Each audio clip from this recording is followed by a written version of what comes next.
In the spring of the year 30 of the Common Era, beneath the oil lamps of a stone courtyard in the upper city of Jerusalem, the most powerful religious official in the Jewish world sat in judgment over a man from Galilee. The trial lasted through the night. By dawn, the verdict had been delivered. By mid-morning, the sentence had been carried out on a hill outside the city walls. And the high priest, the man who had orchestrated it all, returned to his duties in the temple as though nothing had changed. His name was Joseph, son of Caiaphas. History remembers him simply as Caiaphas, and for nearly 2,000 years he has been remembered for a single night.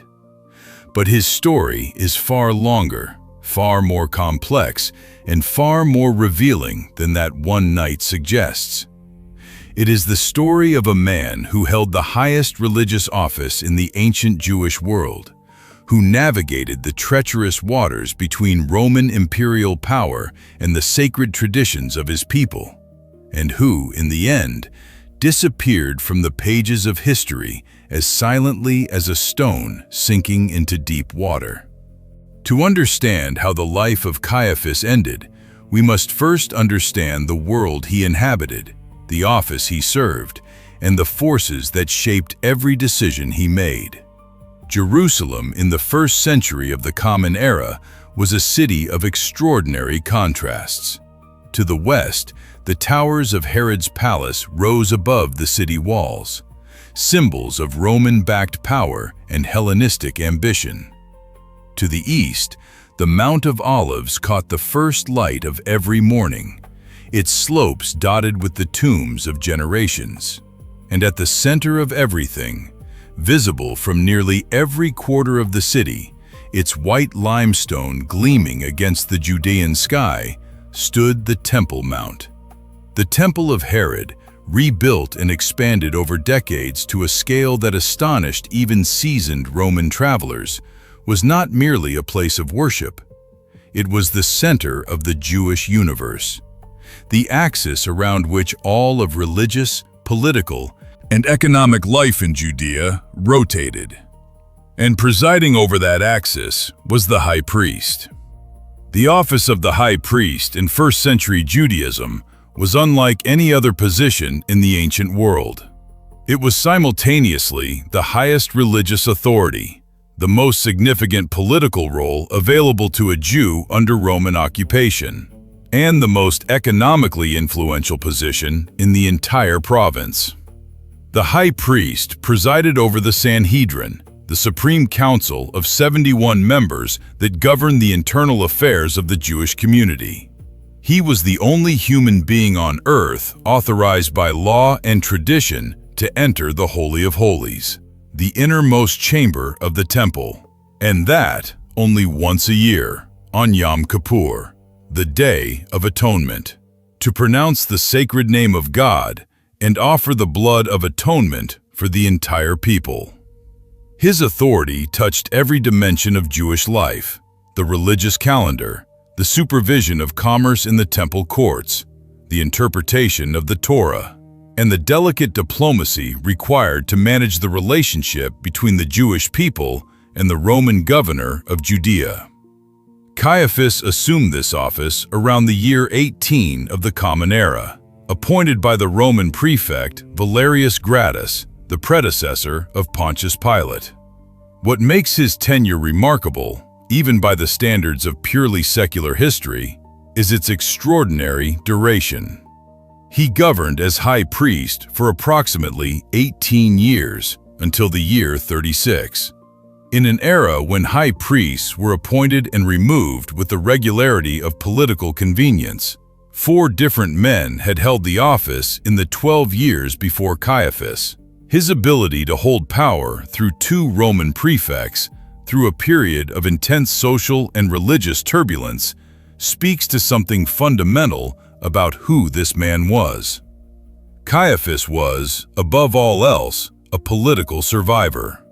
His connection to Annas, his father-in-law, was central to that survival. Annas had served as high priest from approximately 6 to 15 of the Common Era, when he was removed by Valerius Gratus. But removal from the formal office did not diminish his influence. In the political and religious world of first-century Jerusalem, Annas remained a figure of extraordinary power.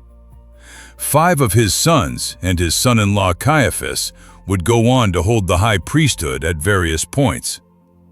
The Gospel of John, with a precision that modern historians have found notable, mentions both Annas and Caiaphas in the context of the arrest of Jesus, recognizing that real power in Jerusalem was distributed between both men, even as the formal title belonged to Caiaphas alone. This family, the house of Annas, controlled the high priesthood as something approaching a dynasty. Their influence extended over the commerce of the temple courts, over the approved currency used for offerings, over the networks of political patronage that sustained their position before Rome. It was within this world, a world of carefully maintained alliances, calculated compromises, and the permanent pressure of imperial oversight, that Caiaphas received the news that would define his place in history. A preacher from Galilee had arrived in Jerusalem. Reports of this man had been reaching the capital for some time. His name was Jesus of Nazareth, and the stories that preceded him were unlike anything the city had heard in a generation. He healed the sick. He fed multitudes. He spoke with an authority that left the most learned scribes unable to answer him. He gathered crowds wherever he went. And now, in the week of Passover, when Jerusalem swelled with pilgrims from across the Jewish world, when the city's population multiplied several times over, when the Romans posted additional troops and watched every gathering with particular suspicion, this man had entered the city to the acclaim of the people, had walked into the temple courts, and had overturned the tables of the money changers. For Caiaphas, that action in the temple was not merely a religious provocation. It was a direct challenge to the authority of the high priesthood itself, which supervised and financially benefited from the system of commerce in those courts. And the popular support Jesus commanded meant that any move against him required the most careful calculation. The Gospel of John records a meeting of the Sanhedrin in which the central concern was precisely this. If Jesus continued gathering followers, if the people began to acclaim him openly as the Messiah, the Roman response could be catastrophic for the entire nation. It was in that meeting, according to John chapter 11, that Caiaphas spoke the words that history would never forget. "You know nothing at all, nor do you understand that it is better for you that one man should die for the people, not that the whole nation should perish." The evangelist adds immediately that Caiaphas did not say this on his own authority, but being high priest that year, he prophesied that Jesus would die for the nation, and not for the nation only, but also to gather into one the children of God who were scattered abroad. An involuntary prophecy, spoken by a man who believed he was making a cold political calculation, but who was, in that moment, articulating the precise theology of the gospel he was attempting to suppress. There is something in that moment that demands attention. The high priest, in the theological architecture of the Hebrew Bible, was above all else an intermediary, the figure who stood between God and the people, who carried the names of the 12 tribes on his breastplate, who offered the blood of atonement in the Holy of Holies. He was, in the design of the ancient covenant, a type, a shadow, an anticipation of something greater that had not yet come. And in that council chamber, without knowing it, without intending it, without understanding in the slightest what he was saying, Caiaphas pronounced the most exact theology of the gospel, that it was necessary for one man to die for the people. The guardian of the typological sacrificial system, without realizing it, announced the sacrifice that would make all previous sacrifices unnecessary. Before continuing with what followed, it is worth pausing on the person of Caiaphas beyond that single night. To reduce this man to a one-dimensional villain is both a historical and a theological error. Caiaphas had been formed in the most rigorous traditions of Second Temple Judaism. He had devoted his life to the service of the temple, to the study of the Torah, to the administration of the religious life of his people. He believed genuinely, within his own frame of reference, that he was protecting Israel. The recent history of Judea had demonstrated clearly that popular messianic movements attracted Roman reprisals that could cost thousands of lives.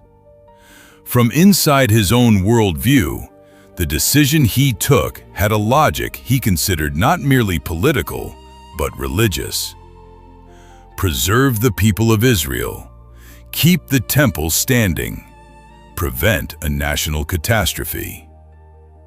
What he could not see, what his formation and his position prevented him from seeing, was that the man before whom history had placed him was not another messianic agitator, but the fulfillment of everything he had spent his life serving as a priest.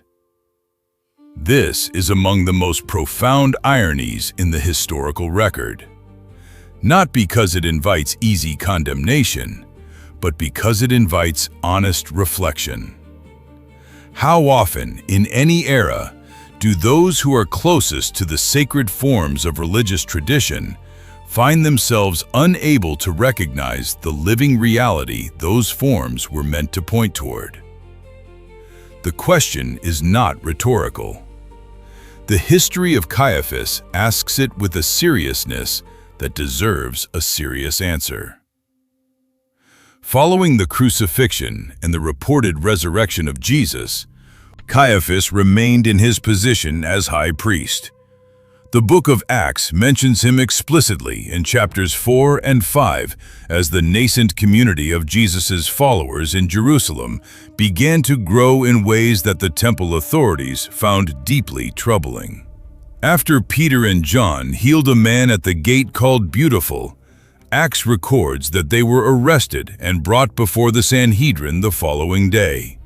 There, according to verse 6, stood Annas the high priest, and Caiaphas, and John, and Alexander, and all who were of the high priestly family. What happened in that interrogation carries a dramatic weight that is difficult to overstate. Peter, standing before the same men who had handed Jesus over to Pilate only weeks earlier, declared that the healing had occurred in the name of Jesus of Nazareth, whom they had crucified, and whom God had raised from the dead. He cited Psalm 118:22. The stone that the builders rejected has become the cornerstone. Peter was standing before Caiaphas, the high priest who had presided over the condemnation of Jesus, and telling him directly that the one he had rejected was the cornerstone of what God was now building. The text records that the members of the Sanhedrin were astonished at the boldness of Peter and John, recognizing that they were uneducated, common men, and noting that they had been with Jesus. That detail, recorded almost as an aside, carried an implicit confession. Something had happened to these Galilean fishermen that the council could not explain. They could not deny it, because the healed man was standing there beside them, visible to all the people. The Sanhedrin deliberated privately, acknowledged that they could not deny the evident miracle, and decided to threaten Peter and John with punishment if they continued to speak in the name of Jesus. The apostles' response entered the historical record with a clarity that has echoed through the centuries. Whether it is right in the sight of God to listen to you rather than to God, you must judge, for we cannot stop speaking of what we have seen and heard. Caiaphas, once again, found himself facing a current he could not stop. In Acts chapter 5, the confrontation intensified. All the apostles were arrested and brought before the Sanhedrin. This time, Peter declared before the council, "We must obey God rather than men." And again, he proclaimed the resurrection.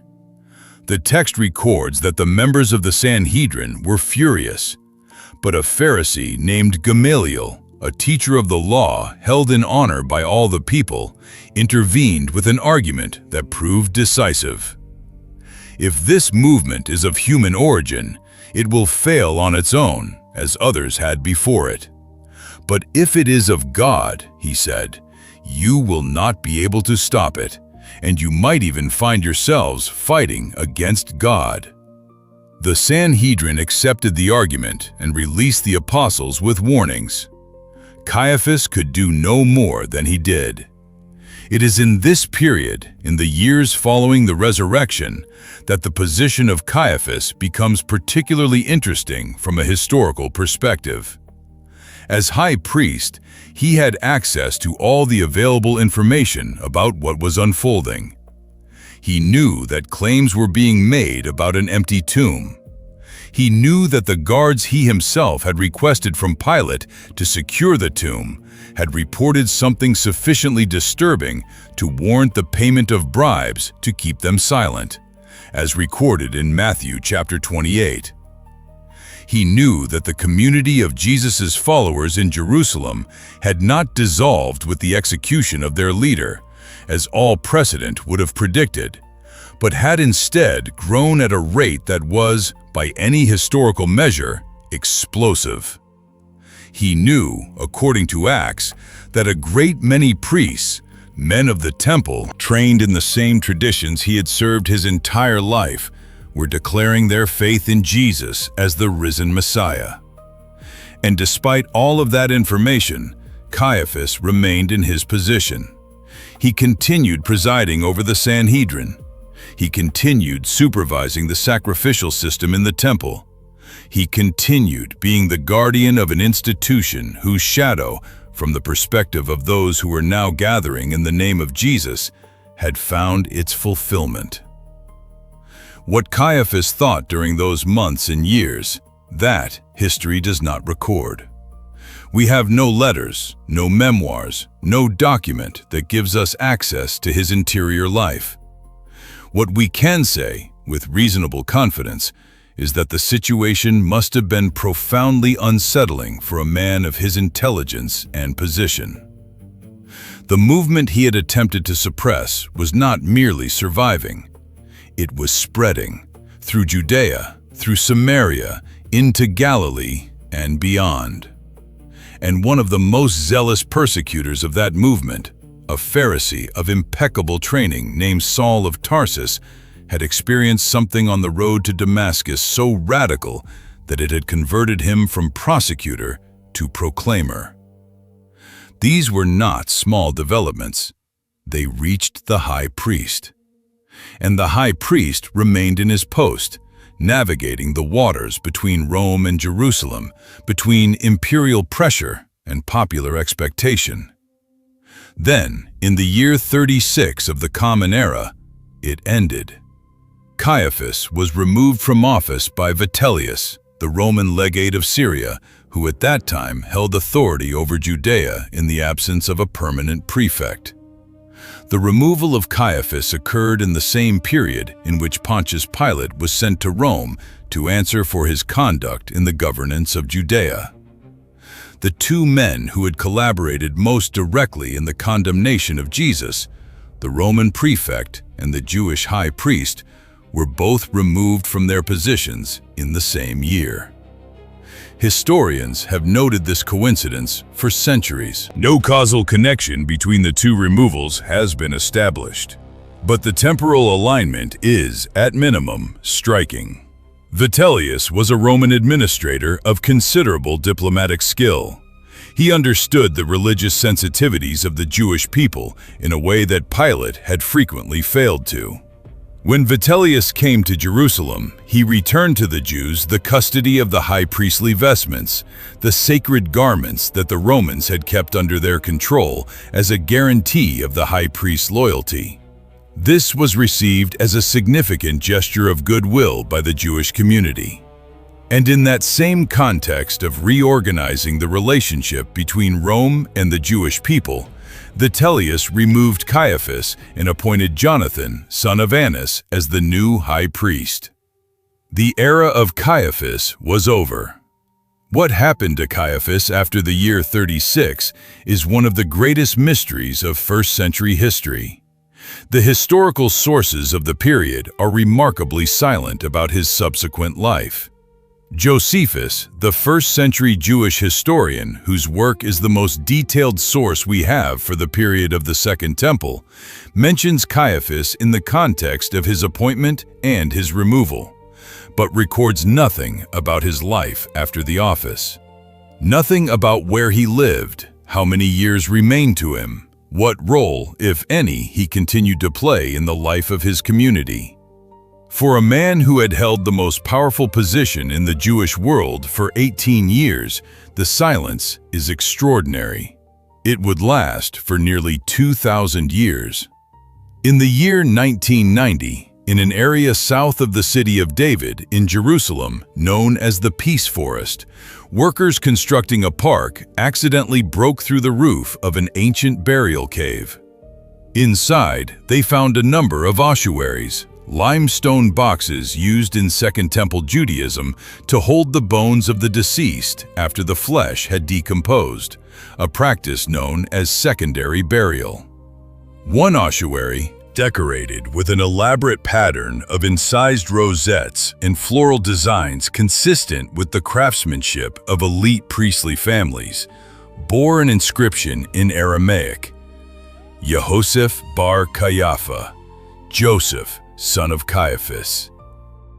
The ossuary contained the bones of 6 individuals: 2 infants, a child of approximately 2 years, a young girl between 3 and 5 years, a young man between 17 and 20, and an older man between 50 and 60 years of age.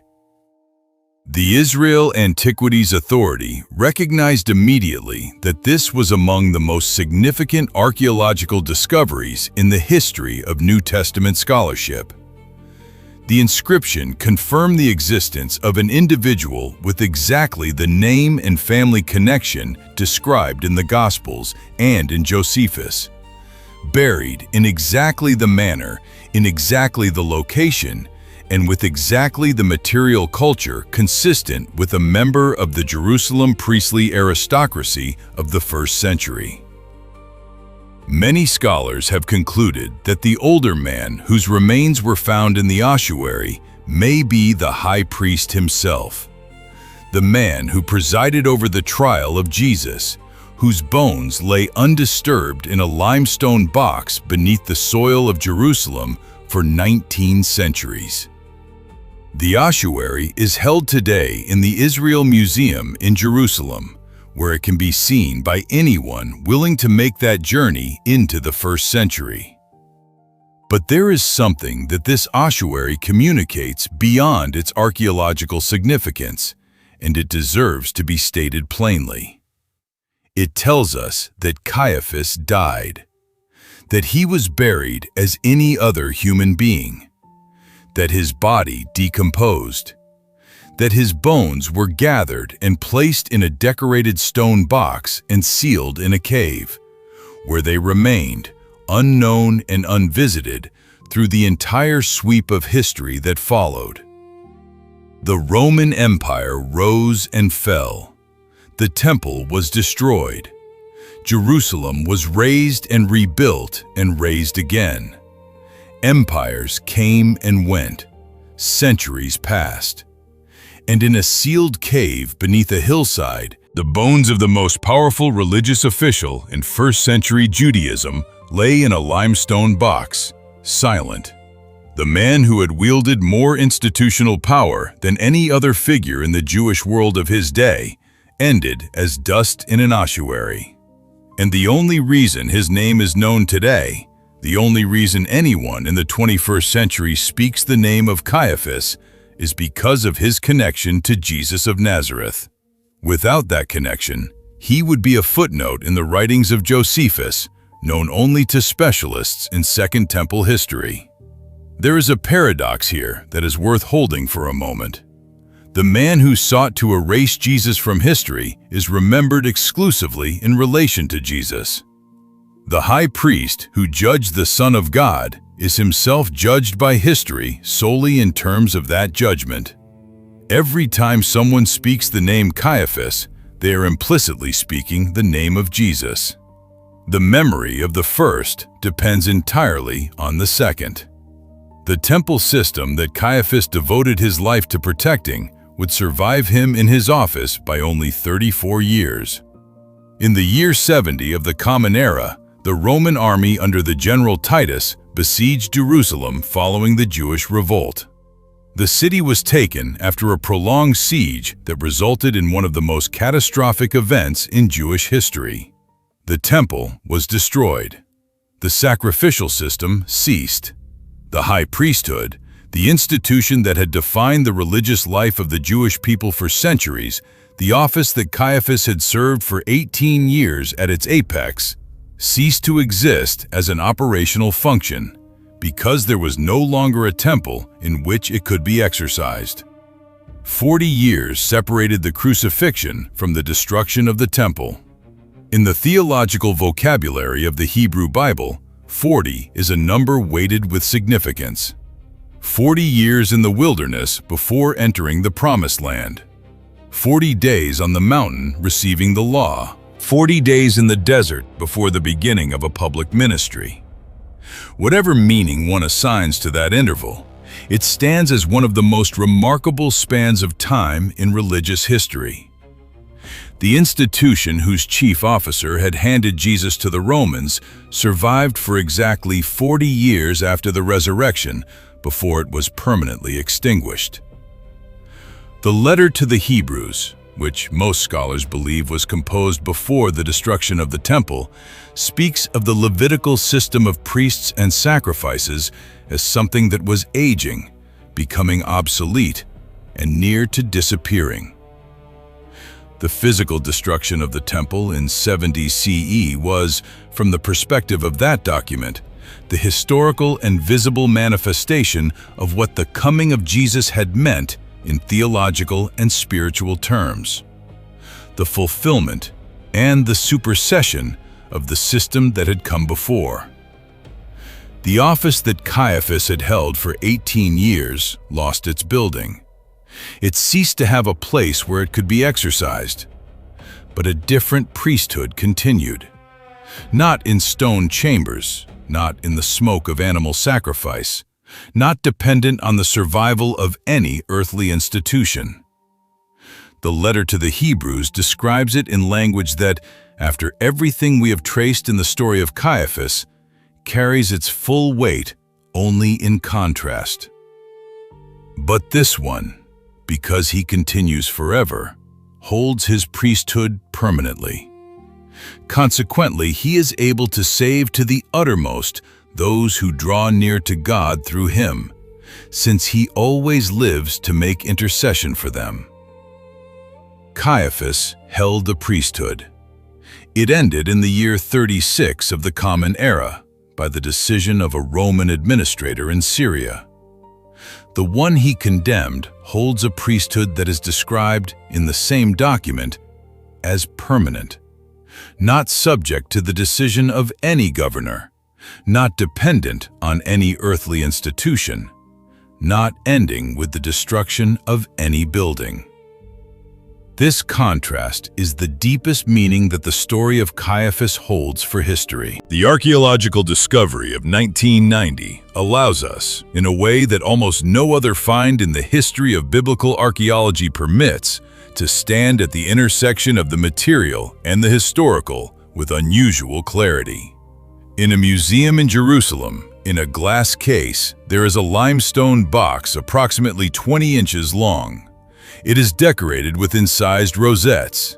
It bears the name of the man who presided over the most consequential trial in human history, and the man for whose trial it was prepared, whose execution Caiaphas authorized, whose resurrection Caiaphas could not explain and could not suppress. His tomb, on the other side of the same city, was reported empty on the third day after the crucifixion, and has remained so in every account that has ever been given of it. One ossuary, one empty tomb. Two very different stories about what power endures. There is a final reflection that this story demands, not as a conclusion, but as an opening. The history of Caiaphas is not only the history of one man in one city in one extraordinary week 2,000 years ago. It is a record of a recurring human tendency.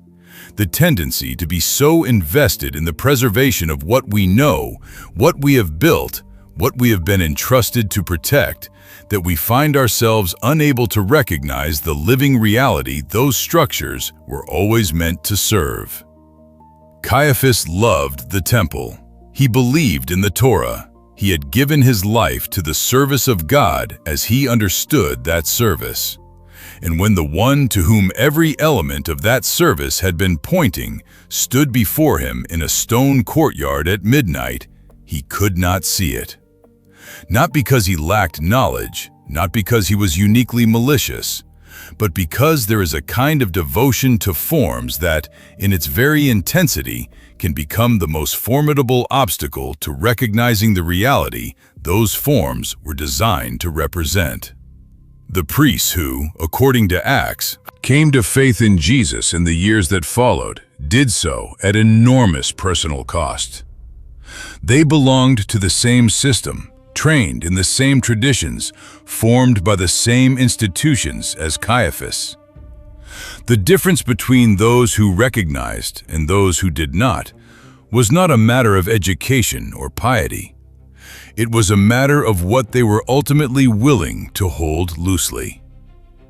History does not tell us what Caiaphas thought in the long years after he was removed from office.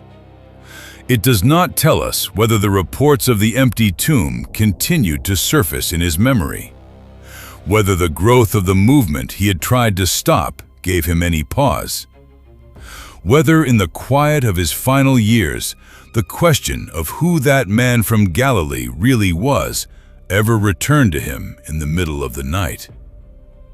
What history does tell us is this: the man who sought to silence that name ended his days in a cave, in a box, in silence. And the name he sought to silence filled the centuries that followed, spoken in every language, on every continent, in every generation that came after. That is not triumphalism. It is simply what the record shows. And the record, in the end, is what we have. The ossuary of Caiaphas sits in a glass case in the Israel Museum in Jerusalem. 20 inches of carved limestone, a name, and inside, the bones of a man who held more power than almost anyone in the ancient Jewish world, and who is remembered today for only one reason. If this history has stayed with you, share it with someone who needs to hear it. And if you want to go deeper into the world of the Bible and the ancient Near East, subscribe. There is more to uncover.